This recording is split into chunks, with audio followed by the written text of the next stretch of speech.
Alexa, do not disturb. I won't disturb. Okay.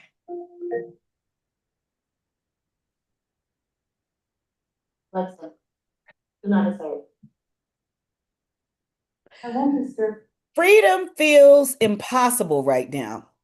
And it's not because you're not working hard enough. It's because your business was never designed to give you the freedom that you want in the first place. So tonight, in this Business Redesign Clinic, we are going to show you how to build a business that creates freedom instead of dependence, starting tonight. And I don't mean someday, I mean starting tonight. By the end of this session, you'll know exactly how to begin removing yourself from the parts of your business that are keeping you trapped. And I know you know what I mean. Without destroying the business you built to get here right now where you are today. Grab a notebook right now. Seriously, I need you to go get your notebook right now. This isn't another webinar. Tonight, we're actually going to work on your business, not talk about it, but actually work on it. Yes. If you did your homework on Monday, pull it out now. If you don't know what I'm talking about, you should have 3 things written down. 3 things that only happen because you personally do them in your business on a consistent, regular basis. If you didn't do the homework, that's fine. You're going to build it live tonight instead. Here's the promise we make to you tonight. In the next hour, you're going to redesign one piece of your business, one piece that's currently making freedom feel impossible.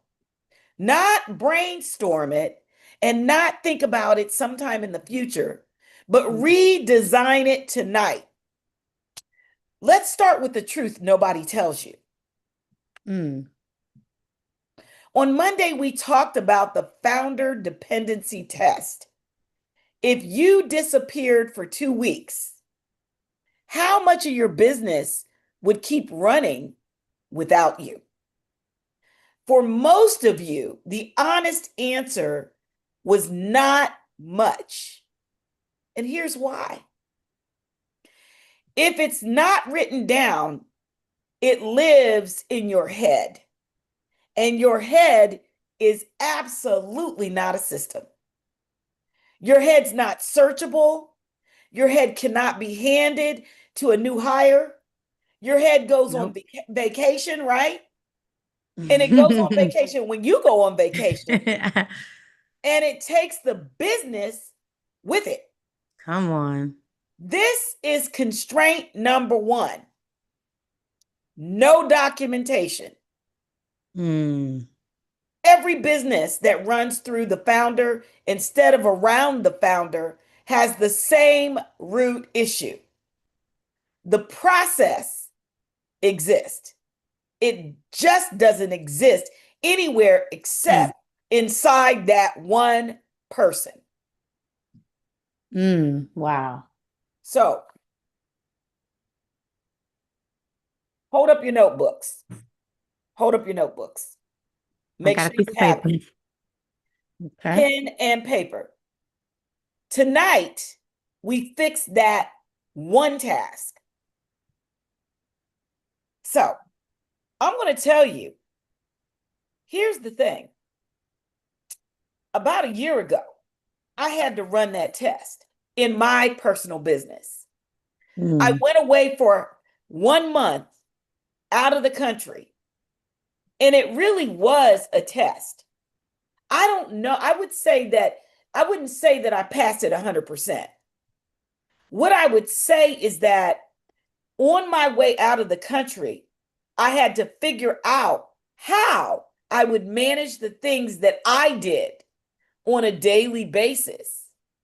I had to figure out who was going to step in the event that someone needed to step in. And I had to figure out why this mattered and why this would work or not work.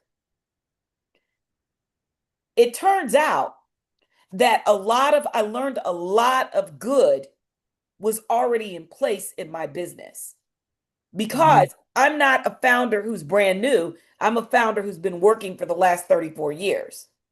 However, I also found where there were holes. And when I came back, it was time to be overworked and overwhelmed once again. So I just want you to know that you're not alone in this. And here's what we're going to do. We're going to look at Monday's list, the 3 things that only happen because you personally do them yourself. And I want you to circle 1, just 1. Everybody got that? Yes, yes. Look at your Monday homework, circle 1, and just 1. I need you to ask yourself these 3 questions. Which one interrupts my week the most? That's the first question. Which one only happens because of me? Which one drains me the most when I have to do it? We all got those. We all Absolutely. have those things that come up, that we have one that interrupts us the most, one that only happens because I'm doing it, and one that just drains me where I just don't even want to look at it. Yes.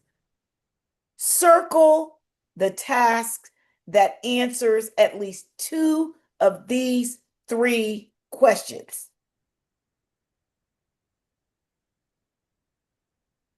These are really Give good you just a few questions. seconds. Yes. Do you have them circled? Now, keep that task in front of you. That's what we're redesigning tonight. Yes. Okay. So now we're going to write your first SOP for that task. Let me explain. That is your standard operating procedure. Does that sound familiar? Oh, yes. Well, it isn't. It's just the steps written down as if you were training a stranger. A lifesaver. You got to do it. Answer 4 questions on your notebook. What starts this task? What's the trigger? The email, the request, the moment or the thing that kicks it off. What are the steps? Write them in the order after the kickoff, and don't skip the steps that feel obvious to you. That's key. They are only obvious to you because you've done them 100 million times. And we forget what's obvious to us is not obvious to everyone. Yes. Now, what does done look like? You need to be descriptive. You need to be able to describe what done looks like. How do you know that the task is actually completed? See, these are very important pieces. Other people have to really be clear on that. What would someone else need to know that isn't written down anywhere right now? What would they need to know?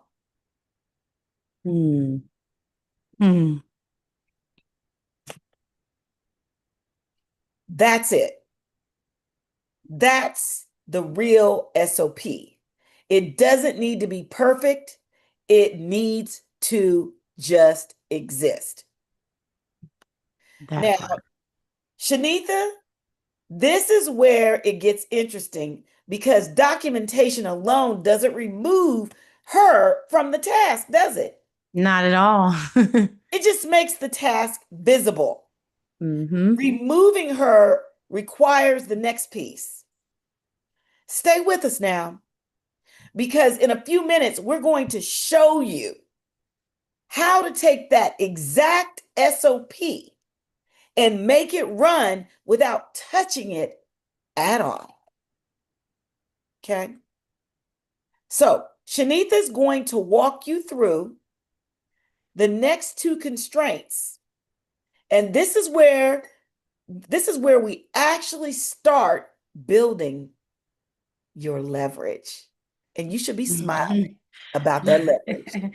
Let's go, Teresa. Thank you for that SOP. I was sitting there like, man, but I know now if I hadn't started using SOPs, it would have been just so life-changing. So with that, you just wrote down the steps to a task that only happens because you personally do it. And here's the next question for you. Of those 2 steps or more, how many requires your judgment, your fingerprint, and how many are repetitive? Right? That distinction is very important. It is everything, because constraint number 2 is no automation, especially in 2026, no automation. Listen, anything repetitive, and hear me clear, anything repetitive does not require your judgment for you to act on it, does not need your hands to touch it. Is that clear? Mm. It doesn't need your Yes. assistant's hands, not necessarily in everything that you do, but automation is key. And it should not require a human at all if it doesn't need a human decision. Did I make that clear? I think so. So let me show you 3 real life examples how this works. So emails, right? If you are manually replying to the same questions every week or every day, and it's not customer service based, right? That's missing automation. There's things you can do to put in place to answer those emails, even write those emails for you on your behalf. Mm-hmm. The next example is scheduling. And you know this role, Teresa, scheduling, right? You have a scheduler, AI automation that you have for your agents, right? Yes. If you're going to go back and forth over text, over email to find a meeting time, that's not relationship building. That's a missing tool you can use. It's called calendars, right? Mm. It's all that. And another good example is AI workflows. If you are writing the same type of content and just changing it up based on the platform, the same type of follow-up chat sequencing, right? The same type of summaries after client meetings every week. They don't have to be repeated. It just needs a system to implement into that and send it off manual, like fire it off automation. Like that workflow is possible. None of those require you because it's repetitive.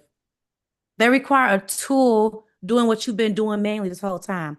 And I'm telling you, it's so possible. I do it every day. So an example that I have of repetitive tasks that I was doing, I do coaching. And when I coach my clients, I like to send follow-up emails about what we covered, what's coming up next, and next key dates. Now, the template does not change. Only thing changes the information in there.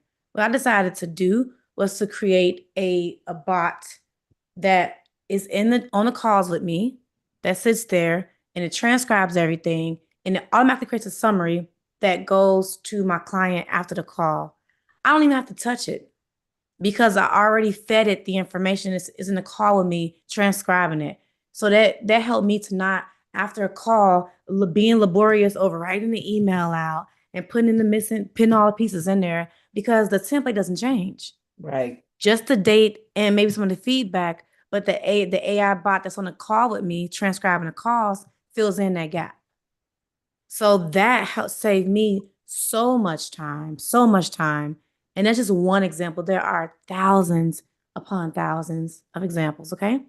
So now let's jump into an exercise. So take the task that you circled with Teresa, the 2 tasks that you have, and then the one you wrote the SOP for, okay? I should do a whiteboard with this, actually. That would be nice. Actually, right? Yeah. So let me share and do a whiteboard. Okay. And then let me know if you can see my screen. Yep. Okay, let's come off of here. Okay, so let me get my. This is what it's gonna do. We're gonna have 4 columns. Oh, it's not doing it. I think think we're on the, yeah, okay, now we're there. Okay, 4 columns, and y'all bear with me. I'm not a drawer, okay? So we got 1, 2, 3, 4 columns. Okay. I'll go back here. And go here. And then you have the 2 tasks and the SOP that you just made one for. And the header's like, so your task is to what? Maybe you call, I don't know, follow-up calls.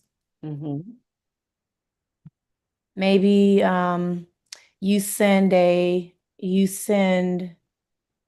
chat sequences to people who comment a word on your content.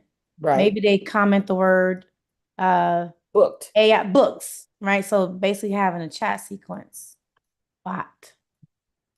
So we're gonna say we made the SOP for this. Okay, this would be the easier one.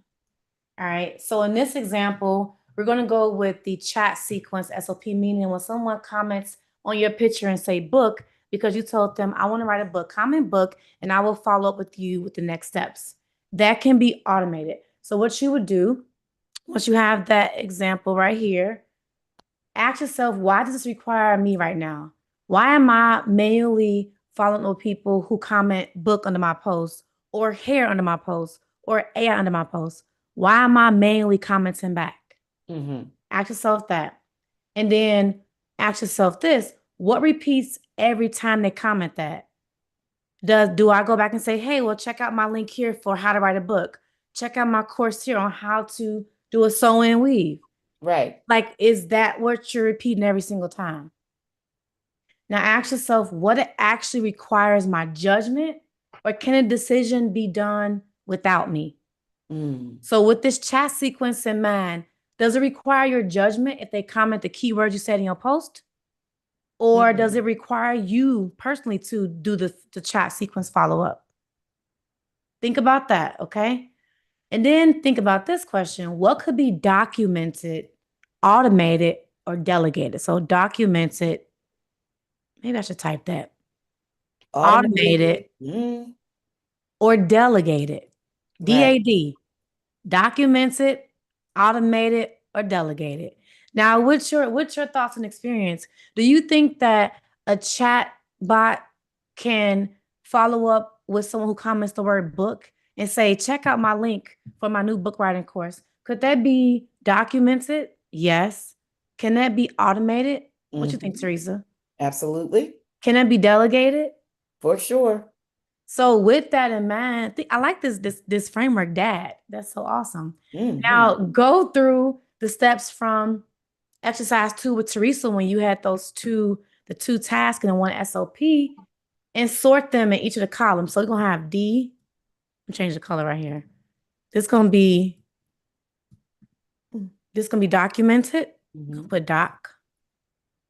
We're gonna say automated, and it's gonna be delegated.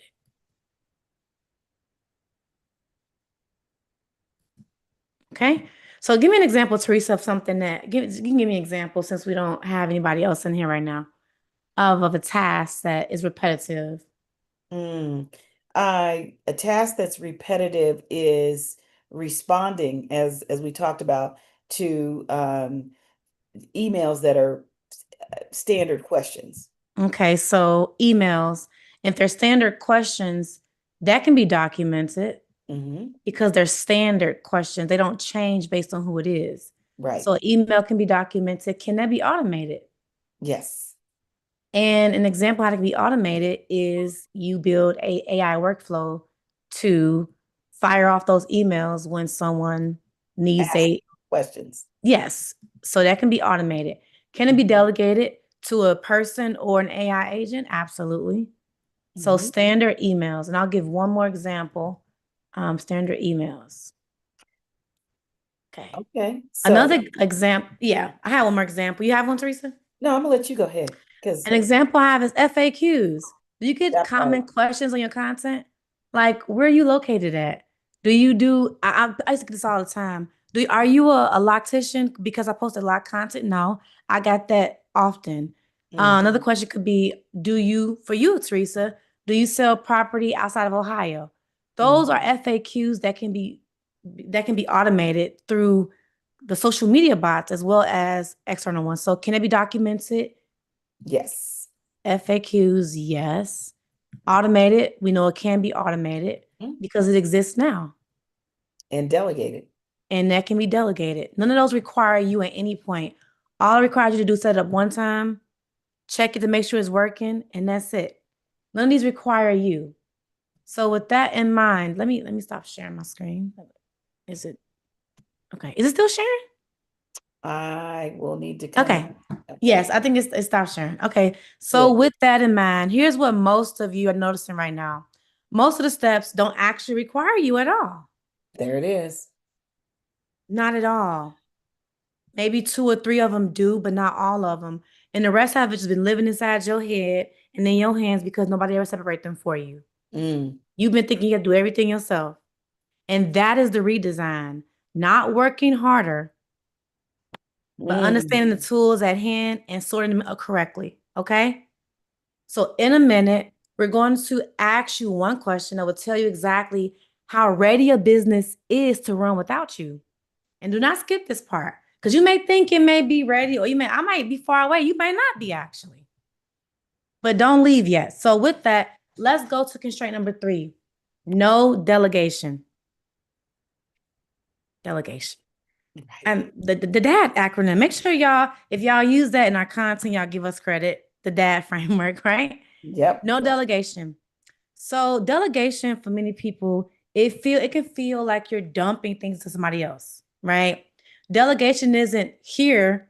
You deal with this now. I don't want this, right? That's not how delegation really works. That's how it fails.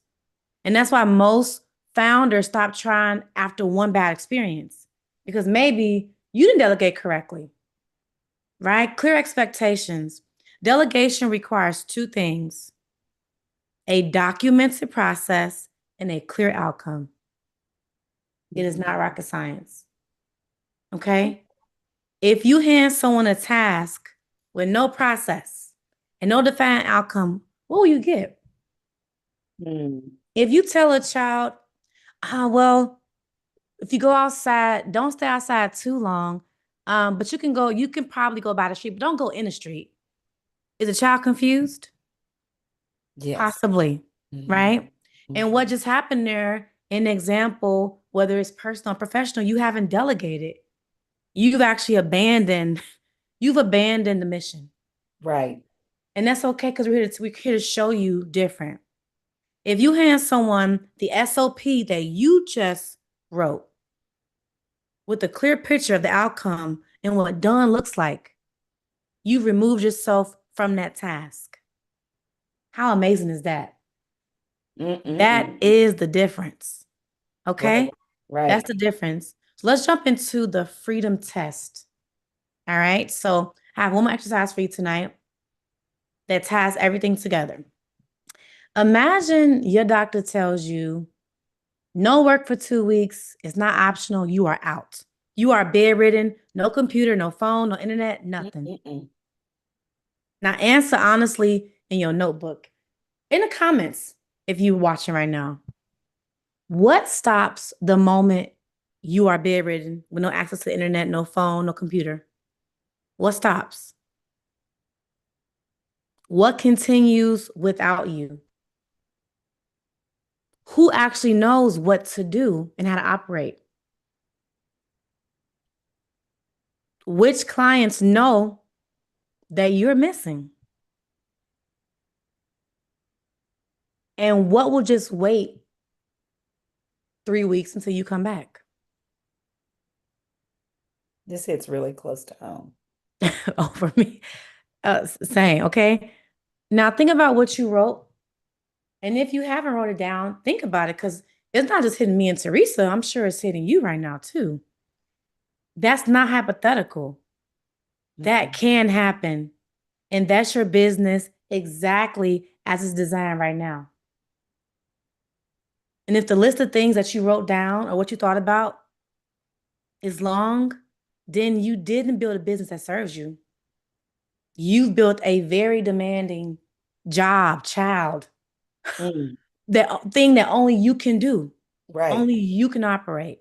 And tonight you start changing that for that one task for your business, okay? Mm. Now, we're about to ask you one question that most founders have never actually answered honestly.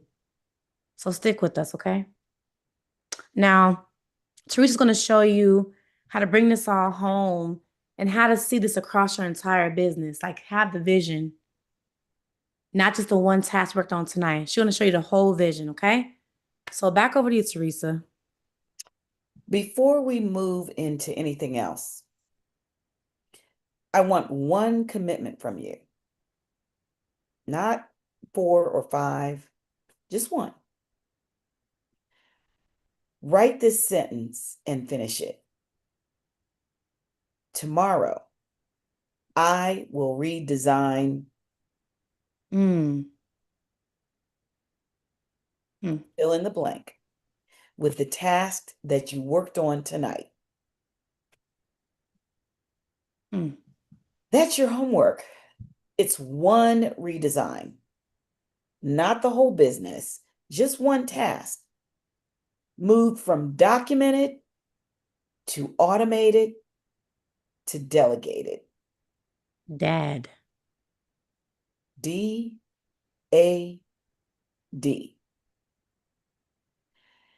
Now, don't miss this next part, because what you just did tonight is exactly one piece of a much larger picture.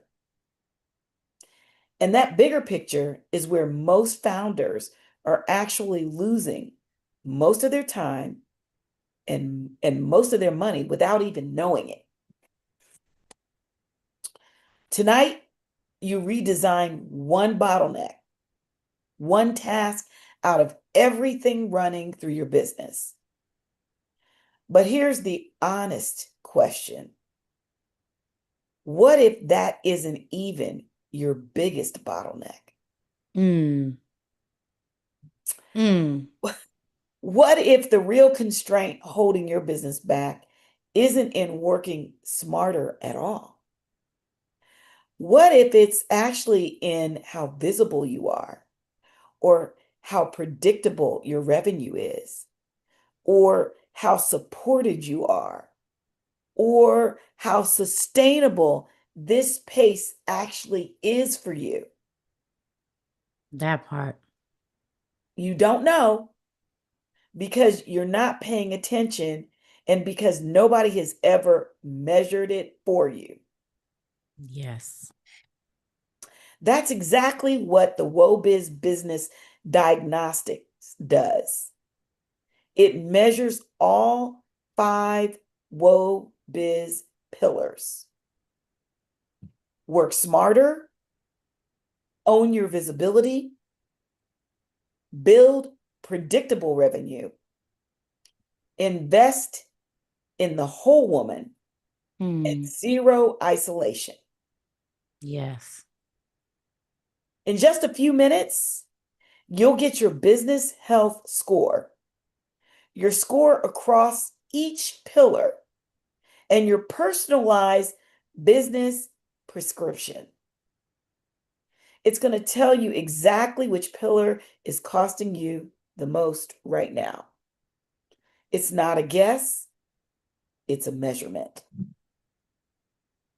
Now, before we close tonight, we want to show you exactly what happens after you take the assessment, because this is where your redesign actually accelerates. Yes. Shanita, I'm going to just have you walk. I know you're ready to walk them through exactly what's next. Yes. So I just love the WOBIZ pillars. I love them so much. But here's the truth about tonight. We said things, we asked questions that may have caused some discomfort, but you didn't come here for motivations and sprinkles and sparkles. You came here to build something, and you did. You have a documented task, an SOP, right, that requires you right now. It doesn't have to, and one clear commitment for tomorrow. And that's real progress, not a feeling, not a wish, it's change. But what we want for you beyond tonight, right, is to stop being the operating system of your business. We want your business to run because it was designed to run, not because you're standing inside of it every single day, holding it together, being the glue. And that's not a bigger ask. It's not an impossible ask. That's an entire redesign. And if tonight helped you see your business differently, because it's helping me, Mm. then here's your next step. Take the free WOBIZ Business Diagnostic using the link below. I'm going to put it in the chat right here on YouTube. It is in the chat. In a few minutes, you'll discover your WOBIZ Business Health Score. You'll receive your personalized business prescription in a few minutes and see the first area of your business that needs redesign. Okay? And from there, you'll have the opportunity to book a complimentary business redesign strategy session with me and Teresa, where we'll build your personalized freedom map and show you exactly how to create more freedom, more predictable revenue, and more leverage. Okay? The link is in the chat for you on YouTube, and it's in our chat as well, Teresa. But with that being said, if you don't know, freedom is not found. What is it, Teresa? It's designed. Let's go. This has been the Redesign Clinic. And if you got any value, please comment below, give us your feedback. The WOBIZ Business Diagnostic assessment will be in the description box below on YouTube. You can always access it there. And with that, any closing remarks, Teresa? We are excited. We are excited because this can make a real difference in your business. As a founder, somebody who started the business, we know that you put your heart and your soul into it. But we also know that it can be a trap. That if we don't design by intention, that the thing that we looked for in the beginning, the freedom to do what we want, when we want, how we want, where we want, with who we want, can be very much lost in the trap of being the everything that our business needs. So tonight was the first part of your redesign. Beautifully said.